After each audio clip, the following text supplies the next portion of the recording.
Hey, everybody. My name's Kevin Bell, and welcome to today's episode of the SOPP. And as always, I've got my co host, Betsy Cunningham, with me. And today we have our special guest, Andrew Rosales, who's been digging into some of the county's finances in Douglas County. And as always, it's a free form conversation. So, Andrew, if you could please introduce yourself, take it away. Yeah, sure. My name is Andrew Rosales. I'm the current chair of the Democratic Party here in Douglas County. I'm also running for the Transportation Board as a write-in candidate, so I really appreciate some votes there. And hopefully, throughout this conversation, folks will get to know me a little bit better and understand some of the thoughtfulness I'll bring to the process. Just a real quick summary of my background. I am a 21-year Air Force vet. During that time, I held many positions: training manager, logistics manager, liaison to the headquarters for the ACC building, and at the very end of my career, a shop chief running a shop of about 220-ish people and a budget of around $100 million. That was really my introduction to large budget management. At the time, I thought $100 million with large budget management. But once I got out of the Air Force, I did obtain my PMP certification, project management certification, and my technical management degree from Embry-Riddle, which is a private school that specializes in aeronautics. From there, I was picked up by Boeing. For Boeing, I worked as a program manager, both on the AWACS program, and that was specifically for Saudi in the US and Australia, and the AEWC program, which, for those that don't know, is the aircraft that's eventually going to take over the AWACS role in our current defense posture. I did that for a little bit. Then I was introduced to large budgets. Most of my budgets at that time were in the billions. And my team, although I didn't have anybody that worked directly for me because of the cross-functional nature of Boeing, I did have a supporting cast of several thousand. Once I moved on from program management, I was picked up by Boeing Ground Systems, which is BGS is its acronym, and they were having a problem in their engineering department where some of their proposals that they were putting out, frankly, were losing money, and they weren't running their proposals correctly. And then on the back end, the actual programs. So I was brought in to work directly underneath the vice president there in BGS. There was a team, and we were a cross-functional team that looked at every proposal that was over $500 million that would come in, and that was from different countries, and it was different platforms and different types of technology. So it was very kind of minutia, but it took a lot of detailed planning, detailed budgeting, and resourcing to ensure that whatever we proposed as a price that went out the door was something that was going to make the company money in the back end and reasonable for the customer as well. Is I'll say for working the for last Boeing what brought you to the Northwest? it is kind of because when COVID hit, I was a remote worker at that time for Boeing, and my wife also does the same type of work. And she worked for Pratt and Whitney. We both became remote, and for the first time in our lives, we were able to, choose where we wanted to live instead of having the government decide where we go. So, yeah, we took basically a long road trip. She went to high school in Grants Pass, so made sure that we at least checked out Oregon as a possible place, and just fell in love with it. We actually came down from Northport down to Reedsport, and then we drove in through the 38 my first time here, and I absolutely fell in love with Douglas County and the Umpqua River in particularly, and decided this is where I'm going to spend the rest of my life. So, yeah, that's why I'm involved too, because I'm really putting down roots for once.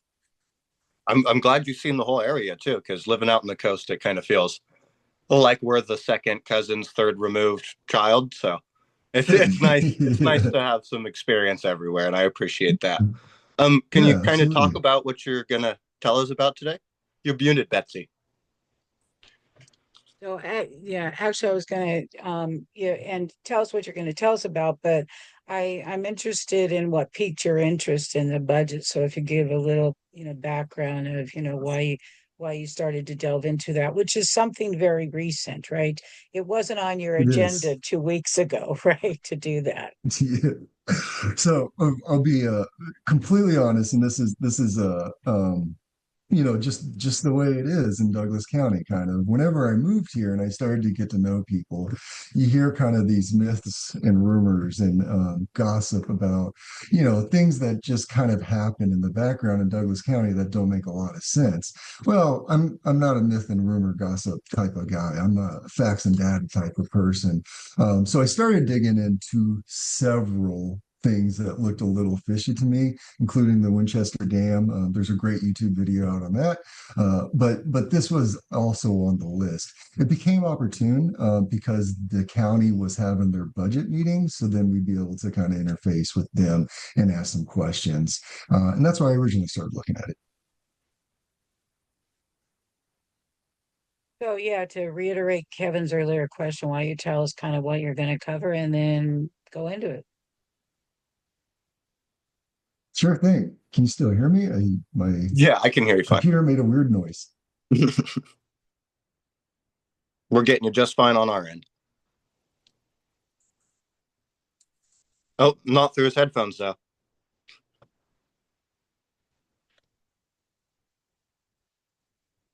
Okay, we can hear you. Can you hear us? Okay, is that better? Am I back? All right, can you hear us? Yes. Yeah, Yes, yeah, I that can was hear weird. you. I don't know what happened. No, you're totally fine. Oh, so where were we? How you're going to go over why you got involved in trying to kind of study these things, and then we're going to talk about, the budget you've been looking at. Yeah. I think So originally, go ahead. view what you're going to tell us and then jump in. So I'm going to tell you some pretty scary details, in my opinion. Again, based on my background, I'm looking at these type of budgets and really digging through line items to try to figure out what's going on.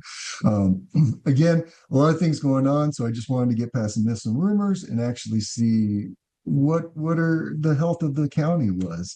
Also, part of my responsibility as chair of the Democratic Party is to educate people and is to do this type of research, understand what's happening, and disseminate that as widely as possible so that people can make an informed decision. So what I'm going to show you is that the county is just about out of money. There doesn't seem to be any type of plan to mitigate the consequences of what's coming down the road. And by the county's own estimates, when you take the time to do a little bit of projecting, we're talking about 1 January 27 that the county will be defunct, out of money. And for those that don't know, once the county runs out of money, they don't have many options. There is a small option where they can go get a, what's it called, where the county gets a loan, basically.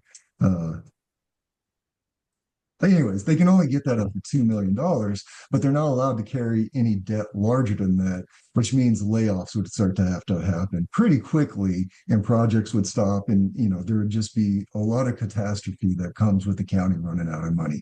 It's not like the national government that can just continue to kind of keep self-funding and printing money. They actually have to stop what they're doing and make some real choices. There is about a year to start to mitigate those consequences, to start to plan and say we need to make some small cuts here. That way we can not have big ones in the future. But our current leadership only seems to think that lumber is going to come back and it's going to completely save us and there's nothing to worry about. And I just can't live on hopes and dreams. Well, did you see that recent KPIC article that came out the other day regarding the timber receipts? Did you kind of look into that a little bit? Yeah, I did. It's funny because two things that we'll notice.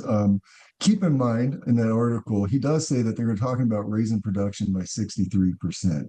Now, I can't say exactly what that equates to in timber receipts, but we only made about 7.4 million this year in timber receipts. And if you increase that by 63%, you're not going to make up the $40 million gap that's currently in the budget. also, he does refer quite often in that article that in the 1990s and the early 2000s that there were timber receipts up to about 40 and 50 million dollars. Unfortunately, since 2011, the economic crash, remember the housing bubble and all that, since then there hasn't been timber receipts above 20.5 million ish. We'll look at those numbers directly. But I would suggest that that's a clear indication that this isn't a supply issue, it's a demand issue, and demand just isn't there. And I also know that there's some issues around the mills around here that they can't accept larger type logs. Therefore, the lumber is shipped out of the county to be milled. So, but I don't know much about that. You'd have to talk to somebody else. Well, Betsy, you're muted again if you want to jump in at any time. But with saying that, 40 million is I'm slightly astonished. I mean, frankly, I don't think the answer is going to be chopping down public parks, though. You know what I mean? I don't think you're going to make the board feet that way.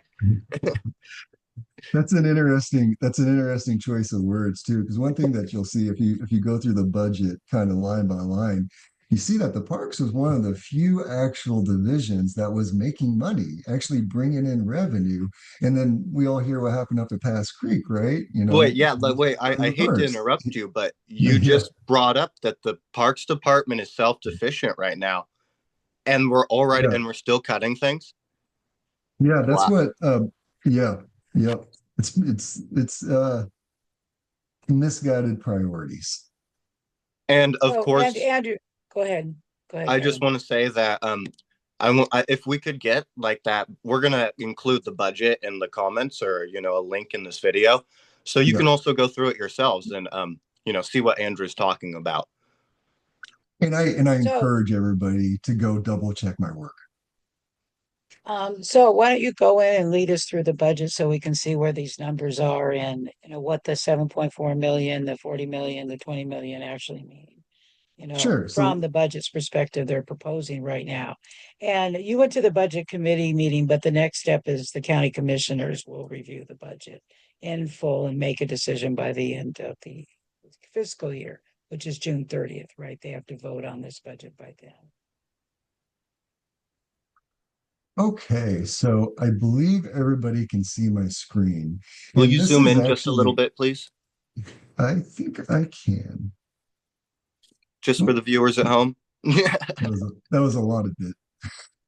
So the one thing that I want to make sure that everybody sees is that this is actually not this year's budget. This is last year's budget. And this will be good just to kind of give us a starting point and orienting ourselves to what a budget looks like that the county puts together. So whenever Andrew, you can look you at make this, that a little bit larger? Actually, sure, it looks better larger from the screen perspective. If it's, can you do it? You had it a little bit. Yeah, there you go. there you go. So whenever you look at this, you can see that there's a beginning fund. This is simply how much is in the account at the start of the year. And correct me if I'm wrong, Betsy, I believe the fiscal year is July 31st is the last day, and then August 1st is the first day. Is that correct? No, I think it's June 30th is the last day and July 1st is the first day. Very, very good. Thank you. Thank you for that. So what this is saying is that on June 1st, we're going to have 116 million, or at the end of last year in that account. Now, as you go through this balance sheet, you'll notice the first thing we'll go over is revenues.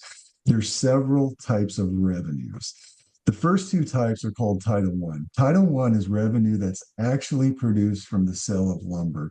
The reason why there's two of them is because if the lumber is pulled from the BLM land, it can be used in certain accounts, and if it's pulled from the National Forest, it can be used in other accounts. I'm not an expert on that. I'm not going to pretend to be. That's just superficial knowledge. Title Two and Title Three are what comes from what's called Secure Rural Schools. Secure Rural Schools is an act that Congress enacted to be able to fill the gap from the loss of timber receipts that happened, one, because of the spotted owl, and B, because of the economic bubble and when that happened in the 2020s. Now, you'll notice that right here in this budget, it shows that we got Title II and Title III receipts this year. That's not true. The Trump administration, they didn't renew this, they're not funding it, and there's zero. So the actual revenue for 2025 is less than what they're showing here, substantially. And we'll get to that. Other types of revenue that we get in is grants and other governmental agencies. Property taxes is a huge part of that. Interest, outside services, rent, fees, inter-fund transfers, and then inter-fund transfers and loans. So whenever you add all of that up, then you'll notice that our total revenue for 2024, 2025 is about 161 million, which leaves us for the year about 277 million. Sounds like a crazy amount of money, I know, but when we work through the expenditures, we'll see that it's not. and we can start to see some comparisons that should be made that probably aren't being made. The first thing we'll notice here is this personnel services. Personnel services is basically your labor costs. So, there's a lot of things that goes into labor costs. Yes, it's paying the employees, but it's also paying the Social Security and the taxes and the PERS and all those other things. So a small percentage raise can have a pretty big impact on what the actual impact to the county's budget is. We'll see from 2024, I'm just going to use the end years, to 2025, there's about a $2.2 million raise in personnel costs. That represents, I believe, a 3% raise for that year. It's also what they're doing this year. You can see materials is in the next line. This is, just the county operations. Safety net is what's there for if we misestimate and we overspend or underspend. I guess it would just be overspending. Contingency, interfund transfers, and all else. So by the time we get done with all that, we see that the expenditures for the year, these are all estimates, are estimated to be 209. And if you do the math, that ends up being a $48 million deficit. That was for this year. Well, Andrew, I just want to clarify. So what we're looking at in the column that you're going through, this is what is anticipated we will spend by the end of June of this year. So it's the last budget, and we're actually now know the real dollar thing. So most of those expenses are based on that are things that already happened. And so we're projecting from now until the end of June, right? So to make up to make the total amounts. I So can that's only pretty imagine solid numbers, right? I mean, you had a pretty good predictor at that point when you have 6 weeks to go till the end of the fiscal year. Agreed. Right? Agreed. And one of the things that I have a huge problem with, and they did it last year as well as this year, is again, this ending balance is what's in the account suspected at the end of the month, the last day of the month at the very end of the fiscal year. And this top number is what's supposed to be in the account, the beginning fund. For some reason, this year's is even worse. They said that last year that there's supposed to be $87 million in the account at the end of the year. And then the very next day, there's going to be 116 million in there. But that was for last year, right? So that was for the last last year. Yep. Yeah. So you have 2024, that ended in 24, and then the other category is what's going to end this year. And is the column on the far right the actual projections for the 25, 26, or is that somewhere else? Because it increased oh, never mind. I see it. Yep. I see it's the difference between the year that ended in June 2024 versus the one that's going to end this June. That's the difference of those two columns. Yeah. Correct. So, and just one more thing before we jump into this year's budget, it's important that we also consider past year's performance to see, whenever we do these estimates, how are we actually performing? Are we close to what we estimate, or are we severely off? Therefore, we need to adjust those. Sorry for the quick scrolling. I thought it was in this form, but it looks like I am wrong. So let me go grab the other one. Should be in summary information. I guess we might be more in the red than we'd expect too, considering they've raised their salary several times in the last couple of months. I don't know. Yeah, correct. So if we go start looking at past performance, you can see out here at 2021 and 2022 that they use actuals because at that point they've had time to kind of analyze the budget. Will you zoom in on it, please, again? Oh, yes. Good. What's really scary to me is that they don't have actuals for 2024. I get this was last year, but that the 2023, 2024 budget at that point was a year old and they didn't have actuals at that point. Kind of scary, but whatever. But you'll notice, so let's look for trends in the budget. Let's see what's happening over time, because that's important to consider. So our personnel services are going up pretty steadily every single year. At the same time, we're running a deficit most years. Material and services is going up year after year after year from 7 million to 9 million. And again, we're running a deficit for most of these years. Capital outlays going up year after year after year. All of these cost requirements are going up, and we're not really and we're losing money. You know what I mean? There's no mitigation, and there doesn't seem to be any effort to stop the bleeding. It's just this thought that money's going to be there no matter what. Now, if we look at revenues aren't doing a whole lot. It was 41, 42, 64. I am I kind of at a loss of why there was so much revenue this year compared to the other years, but 42, 64, 47, 44, 44, 44. What do you think it's going to be next year? 44, right? It's a pretty good type of trend that we can follow there. So I just want to point out that, yeah, our ending balance fund is also kind of taking a hit. And it showed for, what is this, 2024? Is going to be all the way down to 46 million by the end. Remember that number. This is what they estimated. 46 million will be in the account at the end of the year.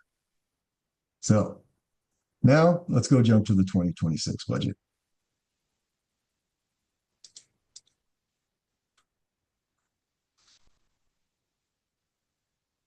Again, I'm used to doing deep analyzing and going line by line. On this budget, I couldn't even get past the Roman numeral section, but there's only 20 because it's so far out of bed with reality. So the first thing I want to cover and kind of go back and look at, remember what the estimate was for the 2024 lumber receipts? It was something like 18 million. As you can see, history of actuals, we only got 7.3. You need to zoom it more Oh, and yep, maybe close the tab on the left. Yeah. there you go. So as you can see, that estimate of 18 million isn't 18 million. It's only 7.3. And then for the budget of next year, knowing that Title 2 and 3 is gone, they still budgeted in as if we're getting revenue, which is insane to me. But I don't work the job. Maybe they know something I don't. Also, because we're here, let's go ahead and look at this history of lumber receipts so we get a real understanding of kind of what happened. So it is true that in 1989 and 1990, yeah, there was 50 million in lumber receipts, and then 50, and then 40, and then 30, down, down, down, down. Do either of you recall when the actual spotted owl event happened? It was in the big thing was in the early 1990s, into the So 1980s and the early 1990s, mid. So I guess you could say by '01, '02, thing has recovered. Well, that's actually when we started getting the Title One and Title Two receipts. So yeah, that's when that was plugged in. And then it's 48, 48, 48, 50, 50, 50. Yeah, we're knocking it out of the park with receipts. And then right here, 37, oh, 2010. There's that big economic downturn that I was talking about. And we have not recovered since then. Not even close. Not even close. So again, just kind of integrating topics and subjects. I hope I don't lose people. If we go back to the 7.3, so they are saying that we're going to pull 63% more lumber out of the forest. Okay, that number goes up by 63%, which is roughly 4 million. It doesn't solve our problems. It doesn't, I mean, it barely will recover what we're going to lose in Title II and Title III revenues. So, again, this is the budget sheet for this year. If we remember, what was the number that I asked you to remember? 48 million. What, 46? 46,948,937. I didn't Great. remember. I wrote it down. So. Yeah, we check, we verify. So this is the revised budget. Somehow, in between now and then, they were able to raise it to 68 million. Again, this is the number today, because this is their budget that they just posted. This is their number today that they believe is going to be in the account at the very last day of June, 68 million. Now, we can already see some problems with this because this Title II and Title III funding was not there. In fact, of this 18 million, there's only about 7, but let's be generous and make it easy math. Let's say that they are going to end up with 8,762,000, meaning we can just subtract 10 million from that 68 million. That means at the end of June, 58 million in the account, 58 million. So what did our leadership direct the budget folks to put in for the beginning fund? You know, the very next day, 94 million. To me, that sounds like a $40 million accounting error. I might be wrong. What's the explanation? I mean, is there an explanation of how you can end one day at the end of the fiscal year and have dramatically more money the next day? Well, you know, there's 2 real explanations that I can think of. Number one, there's a slush account that we just don't know about, that they can just pull gobs of money out of and plop in there, and they don't have to record as revenue again, because that's another great point of this 94. You know, that's before revenue is added. So they can't say, oh, well, you know, there's money added to this. Well, okay, you have to record that because you're a government agency. So, you know, something has to line up. You got to show that revenue. Or they're just making up numbers to make it fit. It's amazing that the beginning fund balance is exactly the sum of all the proposed budgets of each one of the line items. So that's where I think they actually got the number from. So I don't know. That's the honest answer. I don't know. I will draw attention to, notice how they still have Title I and II, or I'm sorry, Title II and III revenue coming in too.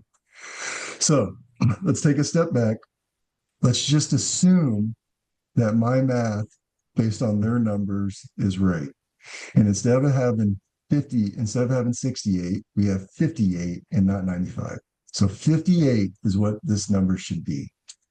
Now, go ahead and subtract that 40, because we're 40 in the hole right here from the 58. That leaves you $18 million in the account at the end of the year. 18 million. That's scary. And that should honestly be further reduced by 2 million because we're not getting these Title I or Title II and Title III receipts. So now we're talking about 16 million. We're running a deficit of 40 million year over year. We just looked at those numbers, which means that's about 6 months of spending, maybe a little less. Yeah, that's about January 1st, 2027. The county's out of money. And I don't know what the plan is. And I brought it to their attention and I sent them emails and I've asked for what's our true budget? You know, in my line of work, we have this term called EAC, estimate at completion. What is your estimate at completion at the end of the year so that we can do some true analysis on what you're doing? The county's buying several new vehicles this year. Does that sound smart? Does it sound smart to have capital outlays that are 65 million?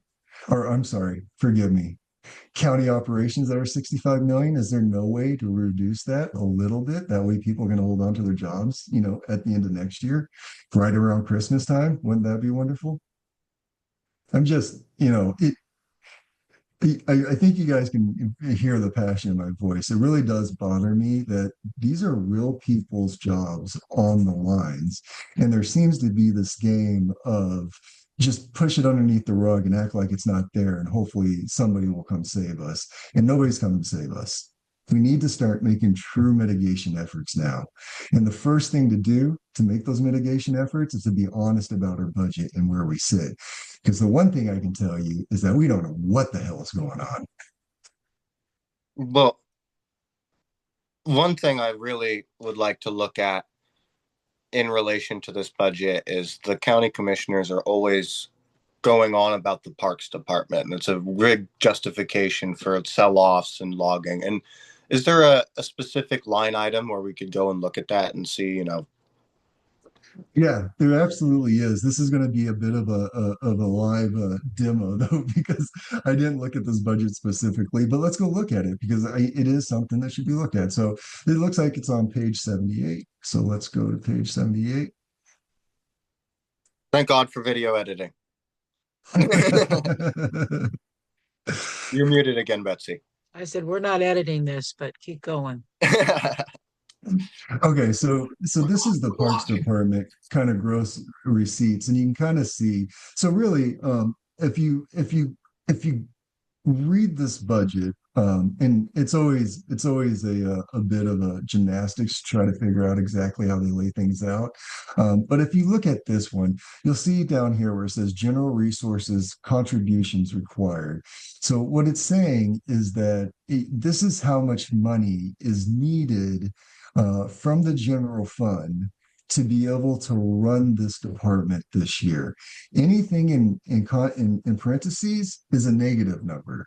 So they're saying that they need negative $500,000 this year.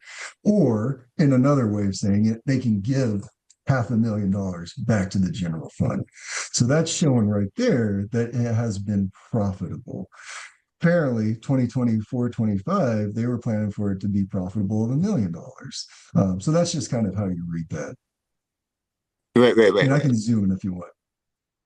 I'm assuming that like Pass Creek Park, if they took it off as being a park, so that would allow them to sell it. So if they sold it, that revenue, where you're looking at that $1 million, could be part of the money generated. So the general fund puts back into the general fund.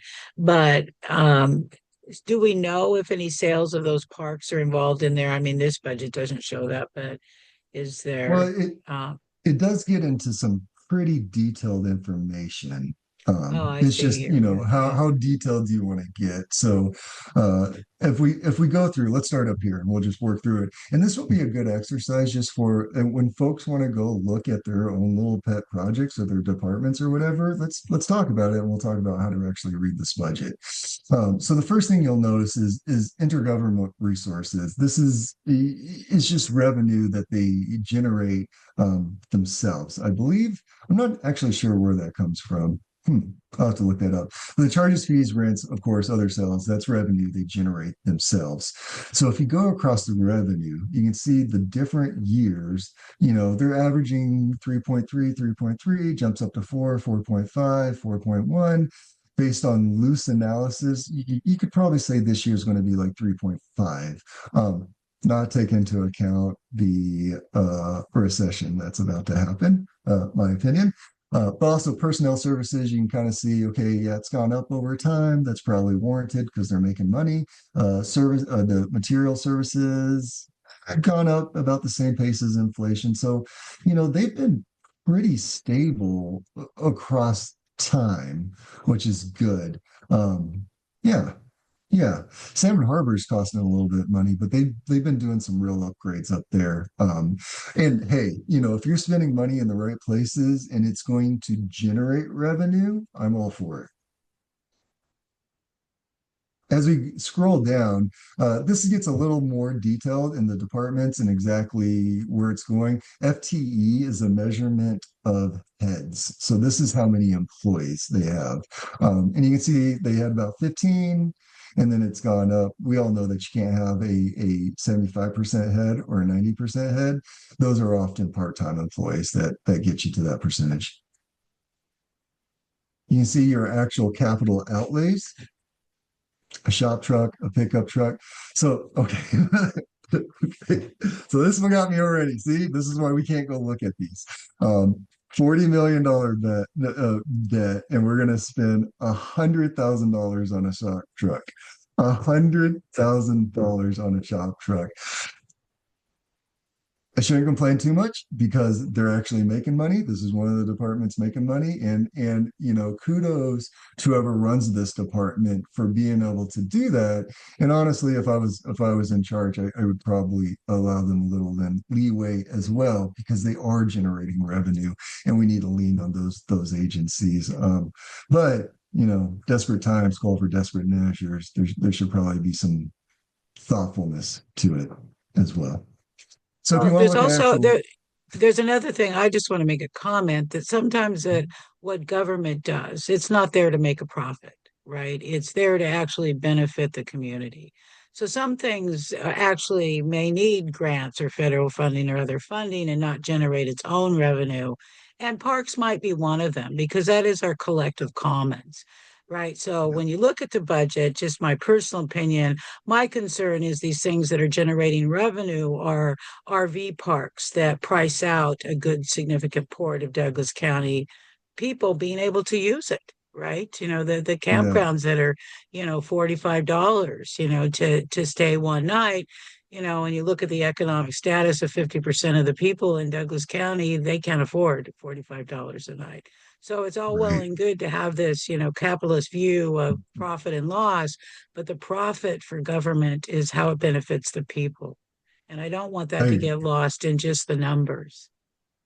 Yeah, thank you for that. Thank you for that. You're absolutely right. There are some things that the benefit couldn't be measured in dollar and cents anyways. So there's no attempt in really trying. So yeah, very good. So as we go through here, I think you were asking specifically about land sales. And I'll let you Right. peruse Pass as Creek I do the Park same. is, like Pass Creek Park is going to generate some revenue, right? So does that then, and those are things that only generate it once, right? You sell a park, you get the Right. money once, and it's not something you can look at as projections. You can't, once you start selling out, you sell off all of our Right. parks, then at some point you have no parks to sell. Well, Right. and looking at the line item that Andrew's just highlighted, there's no way that the selling of these parks are the main contributing factor to how well this Agreed. department is doing. Yep. Yeah, 100% agree. And I hate to take it back to dollar and cents, but just what you said, Betsy, whenever you sell the land, that's a one-time profit. There's no more. Whenever you own it and it's a park that generates revenue through camping and whatever else, that's a continued funding source for the future to make the parks better and maybe expand them. So, you're sacrificing long-term revenue for short-term gains, which seems to be kind of the standard operating procedure for our current administration.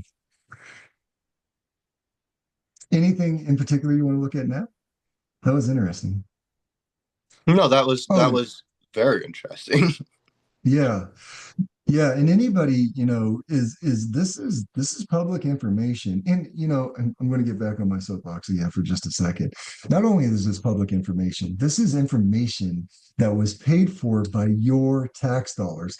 Every dollar in this damn thing is your dollar, public. I'm talking to the public.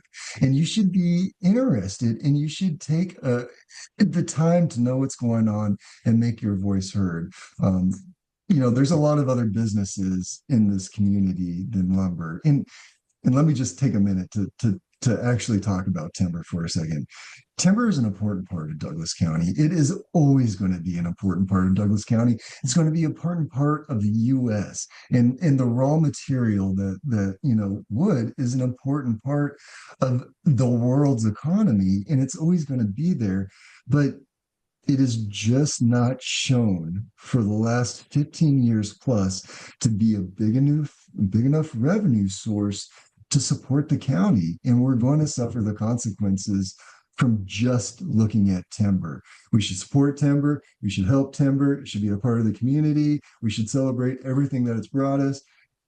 But we need to realize that it's not going to be the only thing. And if we don't diversify, then we're just going to continue to go down this slope and have to cut services after services after services. It is scary. It is. So please get involved. Please read the budget. Any other questions? Honestly, I'm trying to think of one right now, but I'm just gobsmacked at some of the stuff because, to complete frankness with you, that it's complete contradiction with a lot of what the general public in Douglas County has been told. And Yeah. I think I can echo Betsy when I don't think what you want with public money is you want it spent well and you want good parks. That's a quote from Lady Bird Johnson back in the 60s. And I think I think it's a shame that we're selling what we could use to diversify and to short-term, not even real short-term income, because it's not really meeting the numbers that we just went over. Yeah, absolutely. So I do want to cover just another thing, just in case people are interested in budgets and they kind of want to take a little deeper dive into what we discussed. And this is another part of it. I always admit that I can be wrong, and I always admit that I can make mistakes. And if somebody out there goes through my numbers and they see something that's a little off or they think it's wrong, let us know. Let's go back over and cover it. I can always be educated. I hope that our current administration feels the same way. I hope that our current commissioners are open to change and to hearing some different ideas and to admitting that maybe they've been wrong about a few things in the past, because that's the only way we're going to get out of this. So, anyways, going through the revenues, this is a summary of all. You can see your different funds because we do hold money in different buckets. And then across the top is where that funding came from. So I'm only going to look at one. But if you look at the general fund, which is our largest fund, you can see that it has 98 million total with the beginning balance, talking about that beginning balance stuff of 500 million. So of that, subtotal, that 43 million, 68 comes from 6.8 comes from Secure World School, 5.7 comes from other intergovernmental agencies, and stuff like that. So you can just kind of go across the top there. It's interesting. And Betsy, I'm hoping you can fill me in because I don't know the history, or even you, Kevin.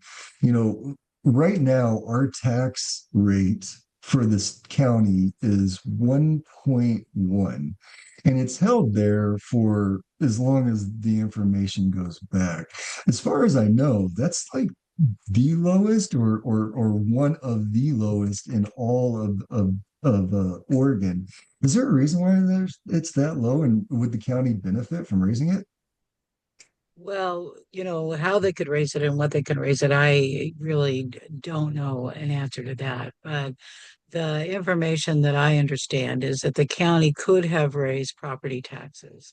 And let's say in the era of the timber industry, because timber revenue was so good that they didn't need a high property tax rate. And, that sounds all well and good, but they refused because, and I'm going to say this, this is a nonpartisan program, but the control of who was in county commissioners has predominantly been Republicans over that period of years of the spotted owl and all that stuff. So they've always hung their promise that they would get timber receipts, right? That they were going to win this big fight, and they refused because of the main kind of common GOP mantra is no taxes, no taxes, no taxes. And Douglas County has a lot of people who demand that, without really even thinking about all the things. You hear this rhetoric going now.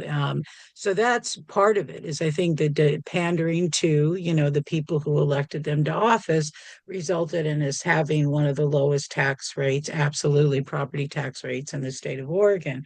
But there's also a thing called compression, and then I'm going to get too far out in the weeds in this and need to stop. But there's a maximum that not that combines what any county, city, and special district within that jurisdiction can actually in combination actually have in property taxes locally. And so if all these other districts also compete, so at some level can actually reduce what kind of property tax rates, but that doesn't justify the county commission refusing to. It really was a partisan political decision that was trying to make a Yeah. promise. And even the debate about the rural schools, I was here when all that, rural school stuff was going on. And I used to, say, well, this is an interesting, contradiction to me, because you want welfare from the federal government to offset the timber receipts instead of pursuing some Right. other economic diversity for one. So that's Right. really, that rural schools money, that we have gotten it much longer than was initially said we would get it. And that's done by lobbying, often paid by we, the taxpayers in Douglas County, to have our county commissioners go lobbying Congress to get more rural schools money. So that's been the history of most of the 30 years I've lived in the county. Gotcha. Yeah, I know that's pretty low. I mean, I'm not complaining about it, but I could definitely afford a little more as well. So, one thing else I would like to cover just real fast. This is whenever I was talking about FTE, that means full-time equivalent. And this is kind of your summary of all the county employees and where they work. There's also, oh, you know what? We got a little time to kill, so we'll go look at that next. That'll be interesting. So as you can see, for 2024, 2025, it was about 536, and then next year it's going to drop down a little bit to 528. Those are actual people. I mean, those are actual people that rely on this paycheck. Many of them have families, many of them, their spouses don't work, and this is money they need to survive. So to play fast and loose with the budget for any reason, for arrogance, for partisanship, for whatever reason, really jeopardizes people's livelihood. And that's part of the reason why I'm all fired up about this, and I like to look at it. So don't remember, just please don't forget when you're looking at this, there's 530 people out there that rely on this money, these jobs. So the one thing that I was thinking that we could go look at that would be pretty interesting would be this Douglas County compensation table. So this is how much your current public servants are making pre the 3% raise that they proposed this year. I just want to point out that 3% raise will cost the county 2.5 million this year. Although I think county employees deserve it and they need it, there needs to be an open-eyed conversation about, longevity versus a raise right now. And I believe that any of the elected officials, any of the folks making over $100,000 could probably forego their raise just to, help the county out and be more solvent. So I'll stop talking and I'll let you guys peruse. Whenever you see something you really want to ask about, let me know, because there's some interesting numbers in here. Well, one of the most interesting to me and most disturbing to me is the county commissioner wanting to give himself a free 3% raise, because there were years here that county commissioners didn't give themselves raises. And, so are they looking at the best interest of the county, or are they interested in their pocketbooks? And given who's on our commission, none of them would seem to be wanting for money, even if they gave up the total salary. So I know that when I worked in a nonprofit years and years ago in the 80s, when there was that big financial, crisis, that I was actually the negotiator for the union and challenged the executive director to give up their pay raises, right? If they wanted to put some austerity and avoid, on the staff, which he did, right? Yeah. gave up his raise. So I think that that should be something an elected official, particularly who is supposed to be there in service to us, not continue to take raises. It's all right if you make less than the people Right. who do most of the work, right? These Right. guys are being paid to Right. be administrators, right? That's really why they get the salaries they do. Because another form of county government is to have a manager, a professional manager that's the administrator. And a lot of places have that. And that may be a better form and then the county commissioners are the legislators. So there is that division of what, our usual, well, at least the two part, the legislative set arm of the government and the executive arm. But we have it where both of those, and it causes other problems in regard to the management, and the personnel management associated with a government entity as opposed to the background of all three county commissioners, which is private industry, right? It's a different job. It's a different, thing they should look at. But, I think that that's all related to this pay that they're getting paid for administration, but their administration is based upon politics, not good practices, right? So we all suffer Agreed. because of it. Yeah, it'd be interesting to put in a rule that says that commissioners can't take a raise whenever the budget is in a deficit. That would be a nice start. Hey, Kevin, do you happen to know how much the governor makes? Not off the top of my head, no. But I do know that state legislatures make only about $30,000 a year, and that's including per diem, 38, you know? So it's not a Right. lot, all things considered. And I think it's a really healthy practice if we encourage our legislatures or anybody like that to have a day job, frankly. It gets them more connected to their community. I don't Yeah. think we should have gods or masters. You know what I mean? I think that an equal collective is what we need. And the way to do that is realizing that, that even if you feel that you're a high and mighty, the administrator or the president, even, you're not, you're a figurehead. You're not there to collect money. Right. You're there to make sure that the wheels are greased and the tires are pumped up. Yeah, absolutely. I was just curious if the three of them each make more than governor. That would be an interesting question. I think that can be answered pretty easily. Yeah, I just Googled it. It's $98,000 a year is what the governor of Oregon makes. So yeah, they make more than the governor. Yeah, $20,000 more than the governor. That's it. Well, And aren't a couple of them business owners that claim to do super well that they? Well, I don't know. I don't know. I think that maybe the two of them actually sold off their businesses. Tim Freeman doesn't own the gas station. I don't know all of their portfolio asset, but based on Secretary of State records, Chris Boyce still has an ownership interest in Big O Tires and Midas Muffler, and actually has a property development or something LLC that he created. So they have independent income from the county commissioners. And it doesn't mean that they have to, be public servants that would, give up their salaries. But I think I'm going to just say that the job of governor is much more complicated than the job of county commissioner in Douglas County. And so I find that, a bit off-putting. And so if a public servant, a governor public servant is expected to live on $98,000, I think the county commissioners in Douglas County could live on 50.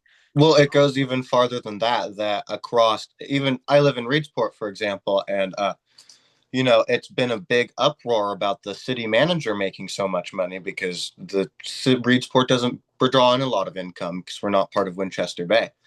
And so a lot of people are up in arms about her getting a lot of money for her administrative job, which frankly, she administrates the Main Street program. She makes sure the Parks Department gets their people. She does so many jobs that are outside the bounds of even the mayor. You know what I mean? And so why are we complaining about hers when she actually has a job to do when frankly the county commissioners just sit there? I mean, I haven't really heard a very big policy proposal come out of Roseburg, Douglas County Commissioner Courthouse in ages. All I hear about is that we need to restart timber revenue, not how we can diversify the income of the county, not how we can do all these other things. just how we can pump money into Winchester Bay, which nobody likes, by the way, because they hate the traffic, and how we can cut down our parks.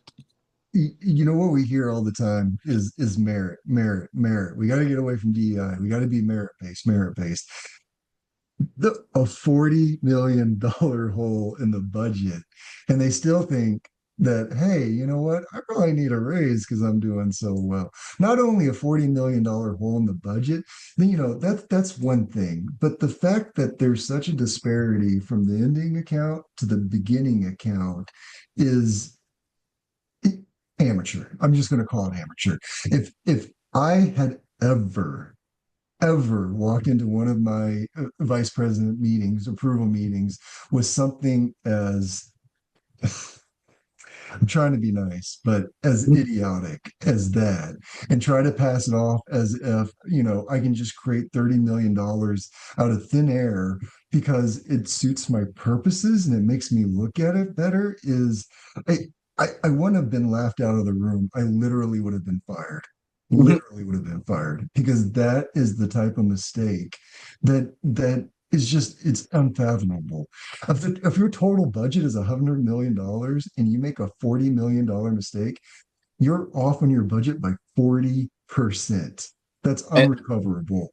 And I just want to put in a point of information for our viewers and anybody who would like to fact check this episode, is that the county budget committee recommended an increase of salary for the county commissioners, but there's still a difference in you can turn that shit down. You can say no. Yep. Yep. And that's a good Absolutely. point, Kevin, because the county commissioners are still going to have a public hearing about this budget. So I don't know if that has been scheduled, but it has to be approved by June 30th under state law. And the county commission, so the process is the compensation committee, the budget committee hearings that included county commissioners, but also then the separate county commissioners, as the county commissioners, the three will set into and vote on the whole budget. So there actually may be, if people do something and want to do something, that could actually put some pressure for them to reconsider. And I'm also going to point out another thing. One of the things that when you look at, do we get what's worth it for the for the money we spend? When you look at the county, there's a United Way, and it's not the local United Way, that does a study every year that looks at the well-being economically of many counties throughout the country. And there's a term they use, which is it's ALICE, which stands for Asset Limited, Income Constrained, and Employed. And that figure combined with a poverty level, 50% of the households in Douglas County, particularly in the part of House District 2, which is currently Virgil Osborne, but is actually Roseburg, right? The greater, is the greater part of Douglas County when it comes to population. So that's 50% of people are either in the poverty level are in this ALICE situation. And ALICE means that these households are often working, but they lack sufficient income to meet their essential needs. So they're the people that are always on the edge. And so this is what the county should focus on, as opposed to park recreation or their own salaries. I mean, this is something that is real, and you can get ALICE information. And we'll actually probably, when with this podcast, have information available for people to look at. And I think it's a good idea to talk about and specifically have an episode on ALICE and poverty in Douglas County, because having grown up here for all 23 years of my life, I can attest to being in poverty for the majority of that. And it's not, I've worked in firefighting for the last 5-6 years, so it's no fault of my own. It's that, it is just so expensive, and it makes no sense. There's no housing being built. There's no encouragement of community projects. All my friends are moving away. They would rather go live in the expensive Eugene than live here, because it's either so negative or there's nothing to do. Yeah. And I think it's really good to talk about that, because there's so many of my family members or friends who live in RVs on people's properties, or so many other examples of poverty, but frankly, that we don't talk about enough right now. Those people are homeless. They don't have an adequate access to running water. They have to drain their sewer line every couple of months. There are things that you don't have to do because you are in effect in a poverty-stricken environment. And I think that it's really important in our community to talk about, because these timber receipts are just the backbone of it. A hallmark of a healthy economy is the receipts will improve when the people are not living in poverty, when we can all pay for each other. And I think that, going back to the county tax rate, none of us want to see the tax rate raised. But it's also what Adam Smith was talking about in Wealth of Nations, the principle of solidarity. I pay taxes so the kids down the school can go to school, down the street can go to school. And that's the most important thing. And I think that we need to step back as a community and look at that, because when I was living in Eastwood, over by Rifle Range Road there in Roseburg, how many times the school board measure bond failed, or how many times I keep hearing about that. And these are things that our students should not become last. They should be coming first, because everything grows from there. And this is just another example of our county's short-sightedness, and hopefully we can start the conversation to change perspectives in a new way. With saying that, I want to. Who put up the KPIC? Was that you? Which one of you did that? That was me. I just wanted to show that it was on June 25th is when it says it'll be discussed again. I'm sure there will be a public release that comes out, though. Yeah. I want to piggyback whenever you were talking right there, Kevin. I kind of was smirking and laughing to myself, because it's true. These issues are really there. And you would think, okay, so our county commissioners aren't doing a whole lot. Well, we have state representatives. They got to be fighting for us, right? They got to be trying to pull money in. They got to be trying to, solve this budget situation. And the truth is, they are not either. They're more concerned with making sure that their wealthy uh, constituents have that same low tax rate. They're not willing to make any sacrifices. And they're all backing this Winchester Dam replacement fiasco, which could cost up to $800 million, instead of trying to find money to make our budget solid or trying to improve our economic situation as a whole. Well, and I'm sorry, Betsy, you're muted, and then I'll let you go. But is the one thing I've noticed about Douglas County living here, and my young friends and even my family notice it, this is a place of extraction. You don't come here to build wealth, you come here to extract wealth from Douglas County. And either that's the timber, you come here and you fish the rivers, you come here and you take the golds out of Steamboat. There's a million things that can happen that we have used in the past and the present to extract wealth from Douglas County. And I think it's a time for a turn of pace where we try to build that. And I know I'm personally a big believer in community wealth, community rights. It starts from the ground up. And that's, us helping each other and at least having a check on our elected officials. Yeah, very good. So is there anything else, Andrew, you want to discuss, and something you want to, close with? I guess if I'm going to close with anything, I'm a data nerd. I enjoy digging into numbers and trying to figure out if everything adds up, because I like to see things in their place. I care deeply about the people of this county. I grew up in Texas, not here in Oregon. It wasn't my fault. I'm sorry. I apologize for that. But I did also grow up in some pretty extreme poverty, and I get it. And we need a government that's going to try to help us and not use us. And I don't see that. And it's really disheartening to me. And I'm hoping that I can make a difference. I am running for the transportation department seat, chair 3, district 3, chair 3. Somebody help me out. I think it's district Position 3. Yeah. Position 3. So please, if you like what I have to say, if you think that at the very least I'm capable of doing the job, please vote for me, and I'd appreciate it. It's a write-in candidate, so you'll have to write me in. Yeah, can you remove the screen share, because I couldn't see the Yeah. Me.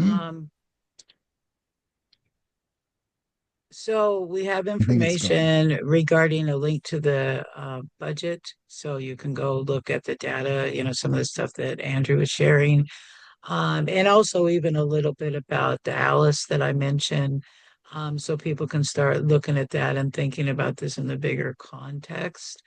So besides, looking into it, maybe consider being at that hearing if it's on June 25th and expressing concerns. Is there anything else that you think that people, might be able to do about this? Run for office. Run Run for for office. office. Yeah, and in case Andrew doesn't, you know, this is this podcast is on, days before the ballots are due. Right. But, leadership who does what you did is something that even, would benefit the future.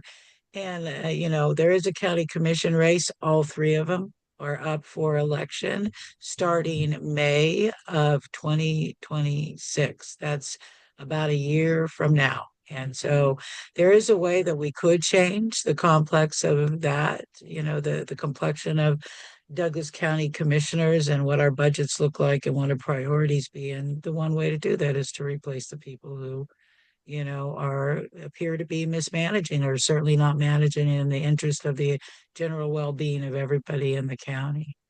So Absolutely. thank you for the information and thank you for doing this work because, the good thing about data nerds is you do the boring stuff. And and so it makes it easier for the rest of us to get on, behind looking at things that most make a lot of people's eyes, glaze over when you Well, provide Yeah. numbers. just talking about some of the stuff from you, just there's so many things that people will find interesting talking to you. The Parks Department budget, what's going on with the timber receipts, and are we going to run out of money? Frankly, Right. these are all really big picture questions that, if the time comes into place, they've either been lying to us, we've been sold a false bill of goods somewhere along the road, or we're screwed in 2027 January 1st. All three, I don't like those options, frankly. Yeah. Yeah. Yeah. Well, And it's even, go ahead. I'm sorry. no, go ahead. Say whatever you want. Oh, I was going to say, it's even hard to really analyze the data past the top line because the top line is so out of bed with itself that it doesn't mean anything. Anything below that really doesn't mean anything. And that's scary, because if you don't know what your budget is, you can't plan. And yeah, it is, in my opinion, a scary situation right now. Well, and that's a good point because even with the public records and, meeting transparency and all that stuff that the state of Oregon has, if you can't really explain it, you can't really understand what it is, that's not real transparency. If the numbers without Right. real clear understanding of what those numbers represent, particularly like projected income, right? That kind of stuff. I Mhm. think that is stuff. I mean, I know enough about, budgets myself to be somewhat boring, but um, I think that it's an hopefully people will start to be concerned about this stuff because a lot of people don't want to talk politics, but this controls your lives. I mean, this really is Yes. part of your everyday life. If you don't really, pay attention to it, then they can do whatever they want, and maybe that's really what we've been seeing is that not enough people are paying attention. So maybe this will help motivate people Right. to look. Yeah. And so, this is part of it's the progressive, it's Southern Oregon Progressive Podcast, that Kevin Bell and I, have just started. And we're going to try to bring stuff like this, maybe in the future, when we get closer to the budget, you'll come back and do some kind of update, maybe in our live stream, after the whole last hearing, right before the budget's passed, we'll have a better idea. And hopefully also, they'll answer your questions, right? To fill in those gaps. Right. Why are these numbers don't make sense to somebody like you? You're a better person to ask that question than somebody, me or Kevin, probably, that you have a better background, which is very helpful for us. So, Right. Kevin, you have any parting shots? I want to thank everybody for coming out today. Especially you, Andrew. You really have scared the living daylights out of us. If we don't imagine what would happen if the worst came to worst, January 2027, and we had to take the loan. Right. Do you think Right. taxes wouldn't go up then? It's not going to be your choice. Right, right, right. and And the amount of services that, I mean, they can't run a deficit. They have to cut services. So, yeah. and I want to thank Betsy for coming out and also encouraging us to start this podcast. They are the brains of this whole operation. So Really, everybody, when you say thank you to the SOPP, you're thanking Betsy Cunningham. If you really want to change the world, run for something. And thank you for coming to one of our first podcasts. It is Thursday, May 15th at 4:15, and we are signing off. Bye-bye. Thank you very much.